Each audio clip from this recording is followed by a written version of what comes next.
காலைதோறும் தேவனுடைய கிருபை புதிதாக இருக்கிறது.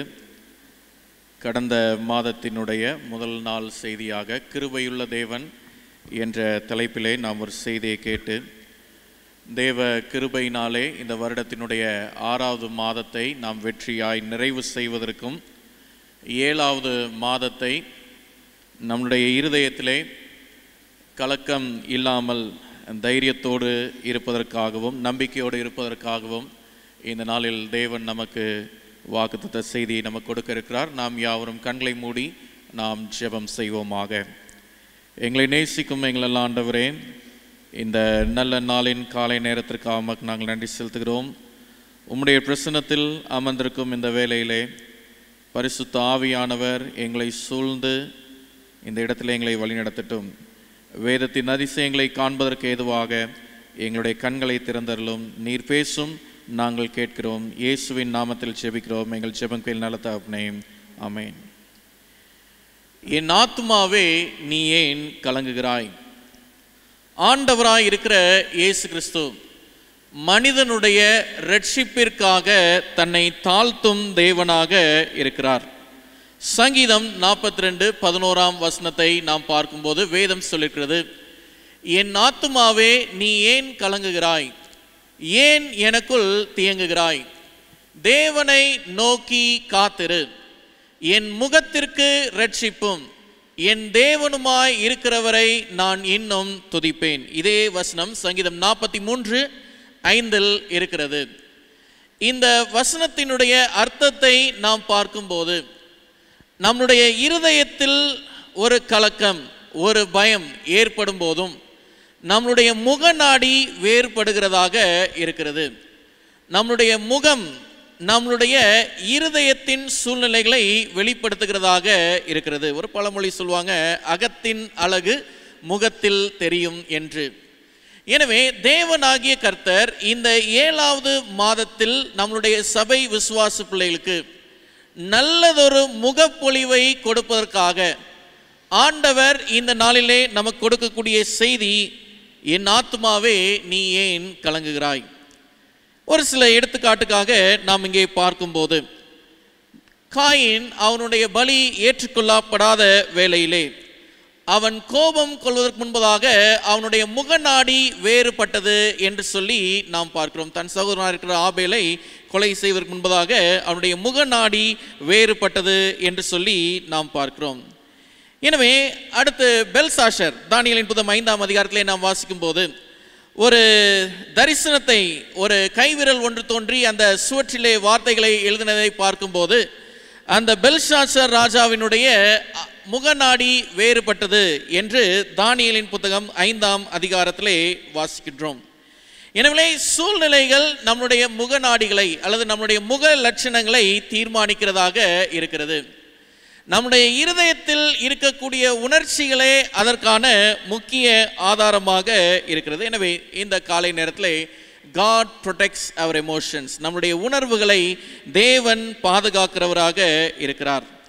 எனவே என் ஆத்துமாவே நீ ஏன் கலங்குகிறாய் என்ற கேள்விக்கான சொல்யூஷன், பதில் என்ன என்று சொல்லி நாம் பார்க்கும்போது, கடந்தவைகளை எல்லாவற்றையும் இயேசுவின் கைகளிலே கொடுத்து எதிர்காலத்தில் தேவன் நம்மை மீட்பார் என்ற நம்பிக்கை நமக்கு தோன்றும் போது நம்முடைய இருதயத்தின் கலக்கம் நம்மை விட்டு நீங்குகிறதாக இருக்கும் என்று சொல்லலாம் பார்க்கிறோம். அநேகர் இந்த நாளிலே பயத்தோடும், அநேகர் இந்த நாளிலே நம்பிக்கையை இழந்தவர்களாகவும், அநேகர் இந்த நாளிலே தன்னுடைய வாழ்க்கையின் கட்டுப்பாட்டுகளை இழந்தவராகவும் இருக்கும்போது ஆண்டவராயிருக்கிற இயேசு கிறிஸ்து நமக்கு சொல்லும் வார்த்தை, என் ஆத்மாவே நீ ஏன் கலங்குகிறாய்?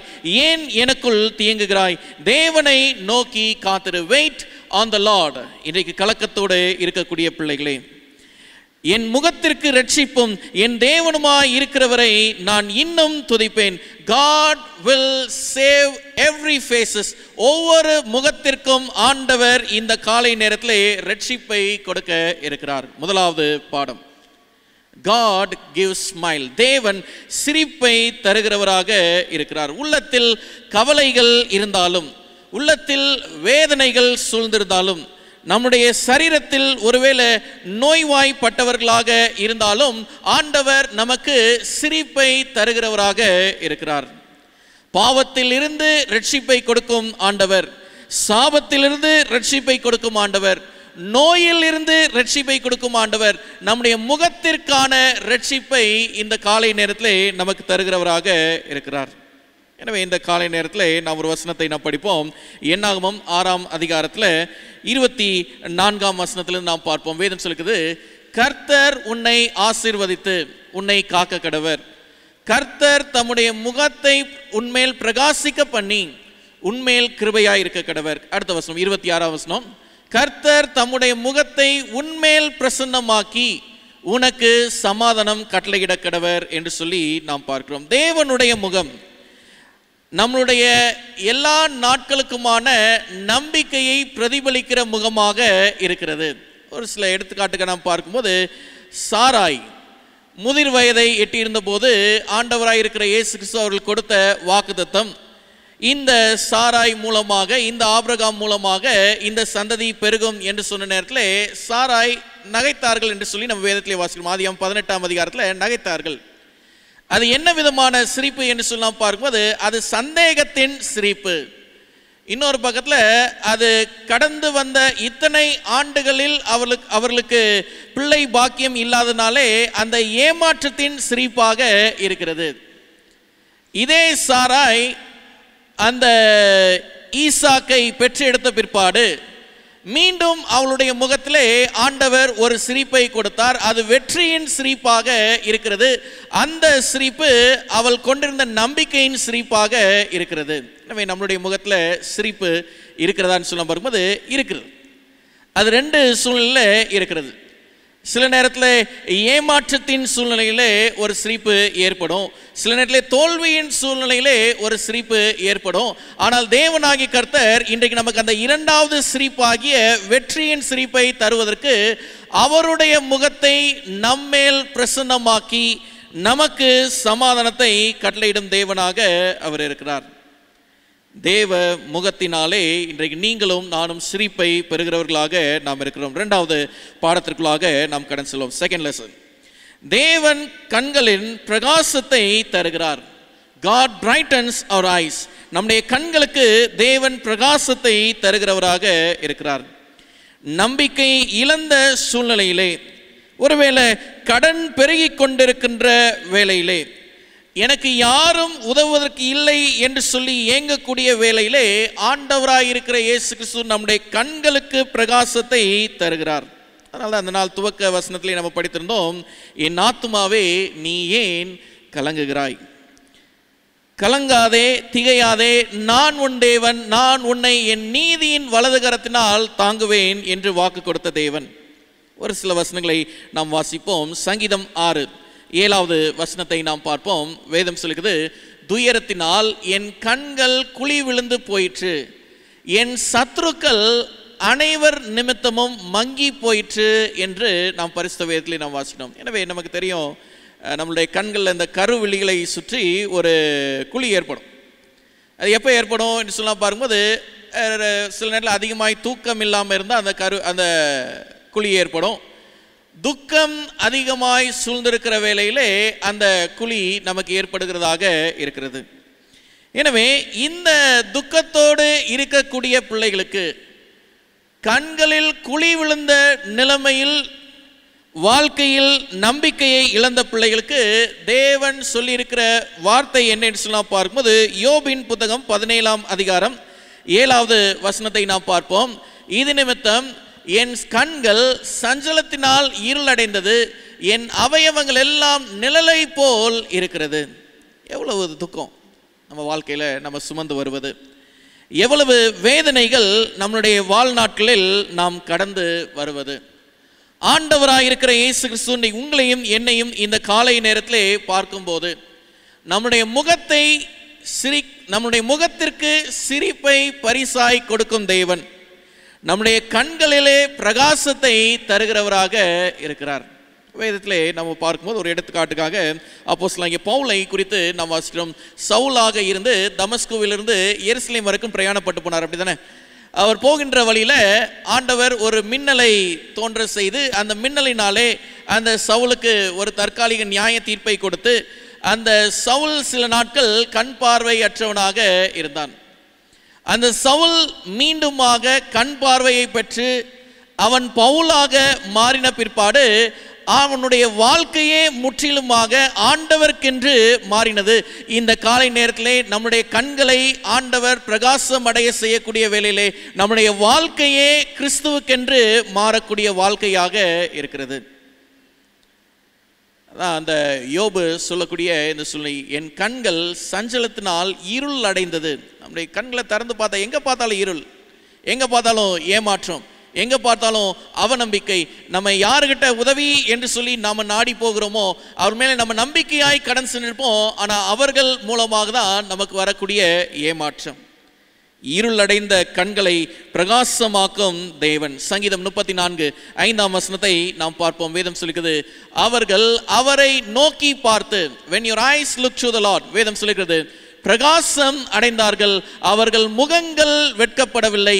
இயேசுவை நோக்கி பார்க்கிற முகங்களும் சரி கண்களும் சரி அது பிரகாசம் அடையும், அவர்கள் வெட்கப்பட்டு போவதில்லை. இந்த காலை நேரத்திலே தேவ சமூகத்தில் இருக்கக்கூடிய பிள்ளைகள், நம்மளுடைய வாழ்க்கையில் ஆண்டவர் இந்த மாதத்திலே நமக்கான சந்தோஷத்தை, சிரிப்பை தருகிறார். இரண்டாவது, நம்முடைய கண்களை அவர் பிரகாசமாக மாற்றுகிறவராக இருக்கிறார். மூன்றாவதாக பாடத்திற்குள்ளாக நாம் கடந்து செல்வோம். God gives divine attraction to our face. தேவன் நம் முகத்திற்கு தெய்வீக கலையை தருகிறார். ஒரு சம்பவம், டிஎல் மூடி என்று சொல்லி ஒரு பிரசங்கியார். இவரை பற்றி நம்ம எல்லாருக்குமே தெரியும். உலகத்தை, அதாவது குறிப்பாக 5 கண்டத்தையும் அசைத்த ஒரு பிரசங்கியார். வல்லமையான செய்தியை கொடுக்கக்கூடியவர் இந்த டிஎல் மூடி. ஒரு நாள் இவர் ஒரு இடத்துல பிரசங்கம் செய்து கொண்டிருக்கும் போது ஒரு திரளான கூட்டத்திற்கு முன்பதாக ஒரு செய்தியை அவர் கூறிக்கொண்டிருக்கும் வேளையிலே ஆயிரக்கணக்கான ஜனங்கள் அங்கே கூடியிருக்கிறார்கள். அந்த ஆராதனை நிறைவு பெற்ற பிற்பாடு ஜனங்களை ஆசீர்வதிக்கும்படியாக, வாழ்த்தும்படியாக அந்த ஸ்தலத்தினுடைய வாசலிலே அவர் நிற்கும்போது ஒரே ஒருவர் அங்கே அழுது கொண்டு நிற்கிறதை அவர் பார்த்தார்.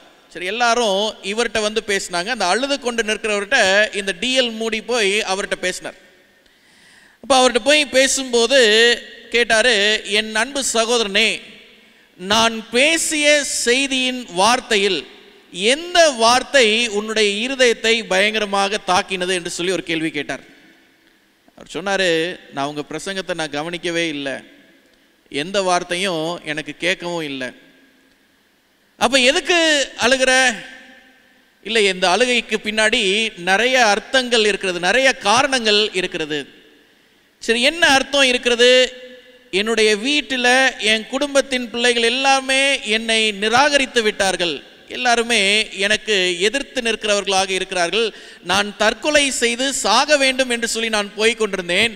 போகின்ற வழியிலே இங்கே ஒரு சுவிசேஷ கூட்டம் என்று சொல்லி ஒரு எழுத்தை பார்த்ததுனாலே இங்கே என்ன நடக்கிறது, நற்செய்தி ஒன்று இருக்கிறது என்று சொல்லி நான் வந்த நேரத்தில் உங்களுக்கு பின்னால் இருந்த திரையின் வார்த்தைகளே என்னுடைய வாழ்க்கையை மாற்றினது. சரி, திரையில் என்ன வார்த்தை இருந்துச்சு? God is love. தேவன் அன்பாகவே இருக்கிறார் என்ற வார்த்தை. தேவ ஜனமே, நம்முடைய வாழ்க்கையை ஆண்டவர் மாற்றுவதற்கு, நம்முடைய முகத்திலே தெய்வீக கலையை உண்டு பண்ணுவதற்கு அவருடைய வசனங்களை கொண்டு ஒவ்வொரு நாளிலும் நம்மை தேவன் பலப்படுத்துகிறவராக இருக்கிறார். மீகாவின் புத்தகம் 7:8 எனக்கு மிகவும் பிடித்த வசனங்களே இது ஒன்று. வேதம் சொல்லுகிறது, என் சத்ருவே எனக்கு விரோதமாய் சந்தோஷப்படாதே, நான் விழுந்தாலும் எழுந்திருப்பேன். இந்த பகுதி தான் நமக்கு வேணும், நான் விழுந்தாலும் எழுந்திருப்பேன். அப்ப நம்முடைய வாழ்க்கையிலே நம்முடைய முகத்தில் தெய்வீக கலையை உண்டு பண்ணுவதற்காக நம்முடைய விழுகையிலும் ஆண்டவர் நம்மை எழும்ப செய்கிறவராக இருக்கிறார். அந்த மனுஷன் சொல்றாரு, நீங்க என் கண்ணில் இருந்து பார்த்தது துக்கத்தினால் வந்த கண்ணீர் அல்ல, இது ஆனந்தத்தினால் வந்த கண்ணீர். தேவ ஜனமே, நம்முடைய வாழ்நாட்டிலே துக்கத்தின் கண்ணீரை நாம் நிறுத்துவதற்கும் ஆனந்த கண்ணீரை இந்த நாளிலே தேவன் நம்முடைய கண்களிலே பார்ப்பதற்கு ஏதுவாக நம்முடைய முகத்திலே அவர் தெய்வீக கலையை நமக்கு உண்டு பண்ணுகிறவராக இருக்கிறார். தேவ ஜனமே, ஒரு அனுபவத்தை நான் சொல்லி நான் நிறைவு செய்கிறேன். ரோமேனியா என்ற தேசத்திலே கம்யூனிசம் திரளாய் ஆட்சி செய்து கொண்டிருந்த காலங்களில் ஒரு சம்பவம். குஷஷோ என்று சொல்லக்கூடிய ஒரு நபர். இவருடைய வாழ்க்கையிலே வேதாகமத்தை சில பகுதியை படித்து தன்னுடைய இருதயத்திலே அவர் மனப்பாடமாக வைத்திருந்தவர். இந்த குஷஷோ வேதாகமங்கள் எல்லாம் கண்டிப்பாய் அப்புறப்படுத்தப்பட்டிருந்த காலங்களிலே இந்த வேதாகமத்தை தன்னுடைய டைப்ரைட்டரில் அவர் டைப் பண்ணி வேற சில நபர்களுக்கு இந்த வசனங்களை அவர் கொடுக்கிறவராக கடந்து செல்கிறார். எனவே இந்த முயற்சியில் அவர் ஈடுபட்டிருக்கும் போது அவருடைய பக்கத்து வீட்டுக்காரர் ஒருத்தர் வந்து வீட்டுக்குள்ளே எட்டி பார்த்து இவர் இப்படி செய்கிறாருன்னு சொல்லி காவல்துறையிட்ட ஒரு கம்ப்ளைண்ட் கொடுத்துட்டார். அவங்க வீட்டுக்கு வந்தாங்க, எல்லா விசாரணையெல்லாம் செய்து இந்த டைப்ரைட்டரை எடுத்து கீழே போட்டு உடச்சி இந்த குஷஷோவையும் கைது செய்து சிறைச்சாலையில் வைத்துடுறாங்க. ஒரே ஒரு தண்டனை தான். என்ன தண்டனைன்னு சொல்லலாம் பார்க்கும்போது, இந்த மனுஷனுக்கு காலையில் மத்தியானம் சாயங்காலம் 3 வேளை சாப்பாடும் போடக்கூடாது, தண்ணியும் கொடுக்கக்கூடாது. அந்த முதல் நாள் ஒரு நாள் பசியினாலே வாடி அவருடைய முகம் எல்லாமே பொலிவை இழந்தது. 2வது நாள் அவருடைய முகம் இன்னும் வாடி ஏறக்கூடிய சரீர அவயவங்கள் எல்லாம் நடுக்கத்தோடு இருந்தது. ஆண்டவர்கிட்ட அழுது ஜெபித்தார், ஆண்டவரே நான் செய்தது தவறு என்று சொன்னால் எனக்கு பசியை கொடுக்காதீங்க, என்னை இந்த நேரத்தில் இப்பவே என்னை கொண்டு போட்டுருங்க, இந்த வேதனையோடு நான் சாவதை காட்டிலும் உம்முடைய சித்தத்தின்படி நான் சாவதே எனக்கு மேலானது என்று சொல்லி அவர் ஜெபித்த நேரத்தில் 3வது நாள் மேலே அந்த சிறைச்சாலையினுடைய மேல் புறத்திலே ஒரு சிறிய துவாரம் இருக்கிறது. அது வழியாக ஒரு பூனை ஒன்றை எட்டி பார்க்குது. அது அதனுடைய சத்தத்தை எழுப்பி உள்ள ஒரு பீஸ் ஆஃப் பிரெட், ஒரு அப்பத்துண்டை உள்ள போட்டது. உண்மையான சம்பவம். அவர் பார்த்தாரு, பார்த்ததும் அந்த அப்பத்தை அந்த பிரெட் எடுத்தாரு, சாப்பிட்டாரு. அடுத்த நாள் அதே நேரம் ஜெபம் பண்ணாரு. மேலே அந்த பூனையினுடைய சத்தம், உள்ள ஒரு பீஸ் ஆஃப் பிரெட் அவர் எடுத்தாரு, சாப்பிட்டாரு. இன்னொரு நாள் அது அப்படியே நடந்துட்டு இருக்குது. அதுக்கப்புறம் அந்த சிறைச்சாலையினுடைய தளபதி அங்கே வருகிறார், வந்து விசாரிக்கிறாரு, உன்னுடைய தேவன் உன்னை போஷிக்கிறாரா, உன் முகநாடி எல்லாம் வேறுபட்டிருக்கிறதே என்று சொல்லி அவர்கிட்ட பேசிட்டு இருக்கிற நேரத்தில் மேலே அந்த பூனையினுடைய சத்தம் கேட்குது. திரும்ப ஒரு அப்பத்தை அங்கே போட்டு அதை எடுத்து சாப்பிட்டார். அந்த சிறைச்சாலையினுடைய தளபதிக்கு ஒரு பயங்கரமான ஒரு அதிர்ச்சி. என்ன தெரியுமா? அந்த பூனை அவர் வளர்க்குற பூனை. அவர் கொண்டு வர்ற பிரெட் வந்து டெய்லி அவர் பிரேக்ஃபாஸ்ட்டில் சாப்பிட்டுட்டு மிச்சம் வச்சிருக்கிற பிரெட். தேவ ஜனமே, ஆண்டவருடைய சித்தத்திற்காக அல்லது ஆண்டவருடைய நாம மகிமைக்காக இன்னைக்கு கலக்கத்தையும் வேதனையும் உடையவர்களாக நாம் இருப்போம் என்று சொன்னால், வேதம் சொல்லிக்குது, மனிதன் அப்பத்தினால் மாத்திரமல்ல வேற எதனாலும் வாழ்வான், தேவனுடைய வார்த்தையினாலும் அவன் வாழ்வான். 3 காரியங்கள் இந்த மாதத்திற்கு ரத்தின சுருக்கமாக நம்முடைய மனதில் வைத்திருப்போம். என் ஆத்மாவே நீ ஏன் கலங்குகிறாய் என்ற கேள்வி நம்முடைய இருதயத்தில் இருக்கும்போது தேவன் நமக்கு முதலாவது என்ன தராரு? சிரிப்பை தருகிறார். 2வது ஆண்டவர் நமக்கு என்ன தராரு? நம்முடைய கண்களை பிரகாசமாக மாற்றுகிறார். 3வது ஆண்டவர் நம்முடைய முகத்திற்கான தெய்வீக கலையை உண்டு பண்ணுகிறார். தேவனோடு நாம் இணங்கியிருப்போம். தேவன் நம்மை வழிநடத்துவாராக. ஆமென். நாம் யார் முழங்கால் படிட்டு ஜெபம் செய்வோம். மகிமையின் தேவனே, மகத்துவ ராஜனே, இந்த நல்ல காலை நேரத்தில் உம்முடைய சமூகத்தில் எங்களை தாழ்த்துகிறோம். என் ஆத்மாவே நீ ஏன் கலங்குகிறாய், ஏன் எனக்குள் தியங்குகிறாய் என்ற கேள்வி எங்கள் ஒவ்வொருடைய இருதயத்தில் இருக்கும்போது, இந்த நாளில் தேவனை நோக்கி நாங்கள் அமர்ந்து காத்திருக்கும் போது எங்களுடைய முகத்திற்கு ரட்சிப்பை கொடுக்கிறவராக இருக்கிறீர், எங்களுடைய முகத்திற்கு சிரிப்பை கொடுக்கிறவராக இருக்கிறீர், எங்களுக்கு தெய்வீக கலையை கொடுக்கிறவராக இருக்கிறீர், எங்களுடைய கண்களை பிரகாசம் அடைய செய்கிறவராக இருக்கிறீர். எங்கள் நல்ல தேவனே, இந்த பாடங்களை எங்களுக்கு நீர் கற்றுக் கொடுத்ததுக்காக உமக்கு நாங்கள் நன்றி செலுத்துகிறோம். இவைகள் எங்கள் வாழ்க்கையினுடைய நம்பிக்கையாக இந்த மாதத்தின் ஒவ்வொரு நாளிலும் எங்களை தாங்குவதற்கு உம்முடைய வசனம் எங்களுடைய இருதயத்தில் இருக்கும்படியாய் நாங்கள் ஒப்பு கொடுத்து நாங்கள் செபிக்கிறோம். இந்த நாளில் வந்திருக்கிற ஒவ்வொரு பிள்ளைகளையும் கர்த்தருடைய கரத்திலே நாங்கள் ஒப்பு கொடுக்கும் போது, தேவன் இந்த மாதத்தில் இந்த பிள்ளைகளை வழிநடத்தும் போது உமக்கு பயந்தவர்களாய் இந்த பிள்ளைகள் ஜீவித்து வரக்கூடிய காலங்களிலே இவர்களுக்கு சகலமும் நன்மைக்கு ஏதுவானதாக, ஆண்டவரே, ஏற்ற தாழ்வின் சூழ்நிலைகள் வந்தாலும், பலவீனமான நேரங்களை பிள்ளைகள் கடந்து வந்தாலும், ஒரு சில கடினங்களை அவருடைய மனதில் அவர்கள் ஏற்றிருந்தாலும், அவை எல்லாம் இந்த மாதத்திலே நன்மைக்கான பாதையிலே அவர்களை வழிநடத்துவதற்கு நீர் கிருபை பாராட்டும்படியாய் நாங்கள் செபிக்கிறோம். ஆண்டவரே, இந்த மாதத்தில் வேலைக்காக புதிய பிரயாசத்தோடு இருக்கக்கூடிய பிள்ளைகள், பிரயாணத்தின் சூழ்நிலையாக பிரயாசத்தோடு இருக்கக்கூடிய பிள்ளைகள், இன்னும் குடும்ப காரியங்களுக்காக சில பிரயாசத்தோடு இருக்கக்கூடிய பிள்ளைகள், படிப்பின் காரியங்களுக்காக சில பிரயாசத்தோடு இருக்கக்கூடிய பிள்ளைகள், ஒவ்வொருவருக்கும் பரலோகத்தின் தேவன் நீர் அவர்கள் பக்கமாக இறங்கி அவர்களை உம்முடைய கரத்தினாலே சுமந்து அவருடைய பிரயாசங்கள் எல்லாம் அங்கீகரிக்கப்பட்டு உம்முடைய சித்தத்தினாலும் உம்முடைய வழிநடத்துதலாலும் இந்த மாதத்திலே அவர்கள் உம்முடைய பாதுகாப்பை பெற்றவர்களாய் இருப்பதற்கு நீர் கிருபை பாராட்டும். இந்த நாளின் தொழுகையிலே உம்முடைய பிரசன்னம் எங்களுக்கு முன்பு கடந்து வந்ததுக்காக உமக்கு நாங்கள் நன்றி செலுத்துகிறோம். இந்த வேளையிலும் நாங்கள் இங்கிருந்து கடன் செல்லும் போது தேவன் எங்களுடைய இருதயத்திற்கேற்ற நம்பிக்கையும் நீரே எங்களுடைய அடைக்கலமும் எங்களுடைய பலனும் எங்களுடைய இரட்சிப்புமாக இருந்து எங்களை வழிநடத்தி அருளும். இயேசுவின் நாமத்தினால் ஜெபிக்கிறோம் எங்கள் நல்ல தகப்பனே, ஆமென். என் ஆத்மாவே கர்த்தரை ஸ்தோத்திரி, என் முழுவதுமே கர்த்தருடைய நாமத்தை ஸ்தோத்திரி. என் ஆத்மாவே கர்த்தரை ஸ்தோத்திரி, கர்த்தர் செய்த சகல பாரத்தையும் மறவாதே.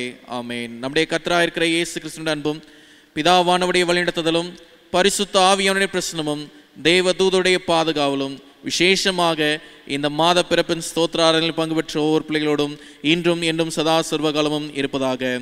ஆமென்.